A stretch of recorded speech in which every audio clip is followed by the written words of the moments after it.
गाली गुफ्तार करने लगी, मेरे ऊपर हाथ भी उठाती है वो। अब मैं कैसे जीऊं, कैसे क्या करूं? इस सबसे मजबूर होकर के मम्मी मुझे माफ कर देना, दीदी मुझे माफ कर देना। इस सबसे मजबूर होकर के मैं आज घर छोड़ करके, परिवार छोड़ करके, अपने रिश्तेदार छोड़ करके, अपने दोस्त छोड़ करके, अपना शहर छोड़ करके, अपनी नौकरी छोड़ करके सबसे दूर जा रहा हूँ। और ये कहना चाहता हूँ मम्मी, दीदी, आप लोगों से, सभी लोगों से कि मुझे ढूंढने का बिल्कुल भी प्रयास न करेगा। ढूंढने का प्रयास करेगा तो मैं मरा हुआ मिलूंगा। आए दिन हमारे देश में पत्नियों से प्रताड़ित पतियों के किस्से सामने आ रहे हैं। लगातार ऐसे केस सामने आ रहे हैं जहां पर पति खुद को पत्नी से ज्यादती का शिकार बता रहे हैं। अब जो ताज़ा मामला सामने आया है वो मध्य प्रदेश के संस्काराधानी यानी कि जबलपुर से सामने आया है। ये मामला काफी संगीन है जो पति की मानसिक दशा को दर्शा रहा है। एक पति अपनी पत्नी की प्रताड़ना से इतना तंग आ चुका है कि रो रो कर अपनी दुख भरी दास्तां बयां कर रहा है। पति के आंसू नहीं रुक रहे हैं और वो लगातार अपने दिल का हाल ए दिल बताकर अपनी व्यथा सुना रहा है। पति कह रहा है कि उसकी पत्नी सुबह शाम और दिन रात उससे झगड़ा करती है, छोटी छोटी बात का मुद्दा बनाती है और उसका जीना मुश्किल कर दिया है। घरेलू हिंसा का शिकार लड़कियां ही नहीं, लड़के भी होते हैं। पति रोते हुए कहता है कि वो घर, परिवार, रिश्ते, दोस्त, शहर और नौकरी छोड़कर बहुत दूर जा रहा है। इसलिए दीदी और मम्मी ढूंढने की कोशिश मत करना। आइए जरा आप भी सुनिए एक टूटे हुए पति का दर्द। मैं आनंद आप सभी लोगों से ये कहना चाह रहा हूँ, मम्मी, दीदी, मेरे रिश्तेदार, मेरे दोस्त, सभी से कि घरेलू हिंसा का शिकार सिर्फ लड़कियां नहीं होती, लड़के भी होते हैं।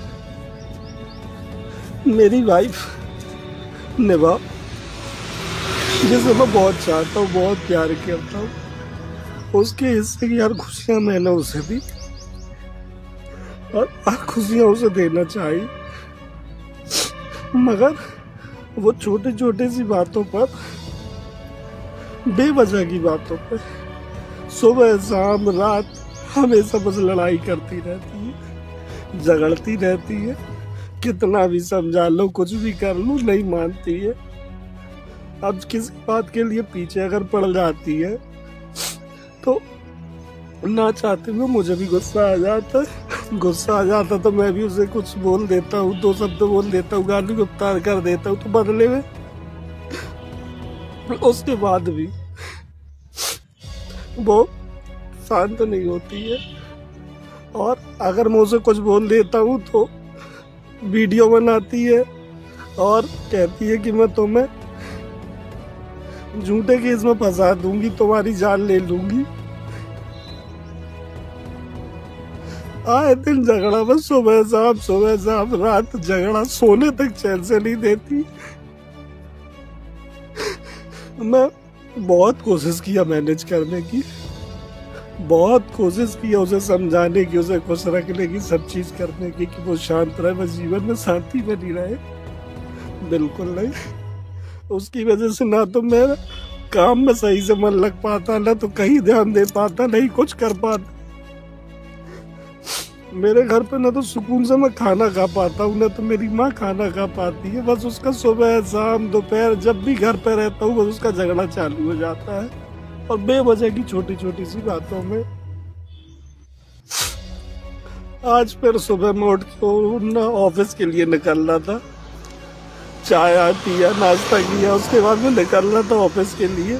तभी छोटी सी बात पर लेकर के वो उनको झगड़ना चालू हो गई। मना करने पर भी और ऊट पटांग बोलने लगी, गाली गुफ्तार करने लगी, मेरे ऊपर हाथ भी उठाती है वो। अब मैं कैसे जीऊं, कैसे क्या करूं? इस सबसे मजबूर होकर के मम्मी मुझे माफ कर देना, दीदी मुझे माफ कर देना। और मेरे ससुराल वालों से भी निवेदन है, मेरे ससुर जी से, कि वो प्लीज अपनी बेटी को कोई इलाज कराओ, समझा। मेरे घर वालों को चैन से जीने दो।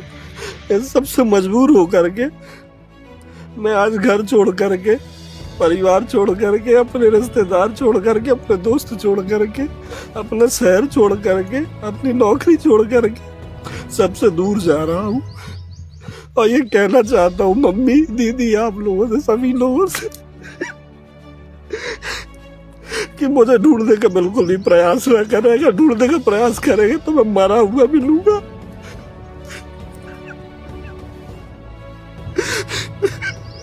Bye bye. सिविल सर जो कि मेरे ऑफिस में सर है, मैं उनसे माफी मांगना चाहता हूँ कि मैं उनकी बात नहीं मान पाया।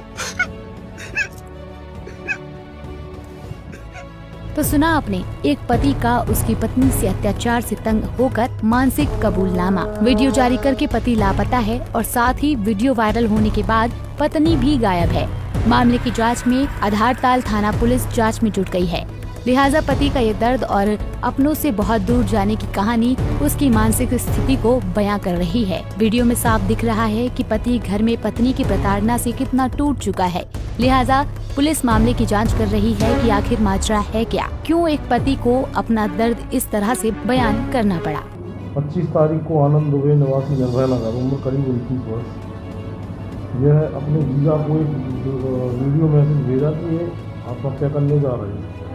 इनके जीजा यहाँ थाने में उपस्थित आए, इनके द्वारा बताया गया कि इनका साला जो है ऐसा वीडियो भेज के चला गया, जिसको सूचना को फ्लैश किया गया, मोबाइल को सर्विलांस पर लगाया गया, पर जानकारी नहीं मिली। इसके उपरांत इनकी पत्नी निभा दुबे की भी गुमशुदगी की रिपोर्ट दर्ज की गई। 2 दिन बाद इनकी पत्नी भी गुम हो गई। इनकी गुमशुदगी भी दर्ज की गई है, इनकी तलाश की जा रही है।